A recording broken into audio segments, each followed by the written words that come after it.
ቁርአን ለፍዙም ማዕናውም ነቅል ያስፈልገዋል። የማዕናው ግዴታ ነው።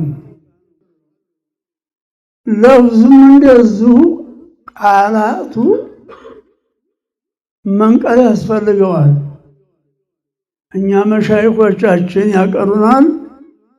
ሸኾቻችን ተሸኾቻቸው እና ተሸኾቻቸው እያያዙ አቅርተውናል። ሲልሲላውን ግን አናቅም። ሲልሲላውን ገና ዛሬ ሰማሁኝ። ከየት አመጣችሁት? ይህ ሲልሲላ ከየት ተገኘም ብዬ ጠይቄያለሁኝ። ሰይድ ዑስማን ነብያችን ድረስ ጅብሪል ለነብያችን አስተማራቸው። ላ ቱሐሪክ ቢሂ ሊሳነከ ሊተዕጀለ ቢህ ኢነ ዐለይና ጀምዐሁ ወቁርአነ ብሏቸዋል። ጅብሪል ሲመጣ ሲያዩት ገና ነብያችን እሱ የቋጠረው ቁርአን ቀልቦ ያዘው ቀልባቸው ላይ ያርፋል። ቁጭ ብለው ሲቀራላቸው ሲሄድ እንዳይጠፋኝ ብለው አብረው ይቀራሉ። አይ አብረሃት ትቅራ አላቸው አላህ። ጅብሪል ሲቀራልህ ዝም ብለህ አዳምጥ። እሱ ቀርቶ የሄደ ጊዜ እንደዛው ቅራ አላቸው። እዛ በኋላ ነብያችን ያን ተከትለው ያዳምጣሉ።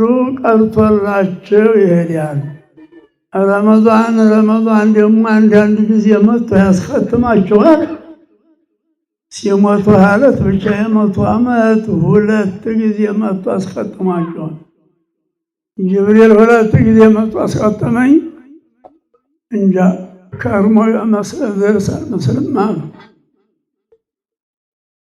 አዳ ይሄ ቁርአን ብሎ ማለት ወንድሞቼ ወማ አርሰልናከ ኢላ ካፈተ ሊናስ፣ ይሄ ቁርአን የሚባለው ዲነል ኢስላም የሚባለው አላህን ማወቅ የሚባለው ላኢላሃ ኢላላህ የሚባሉ ነገሮች ትንሽ ይመስላሉ። የአበድ አገር ጀነት የሚያረጋግጡ እነሱ ናቸው።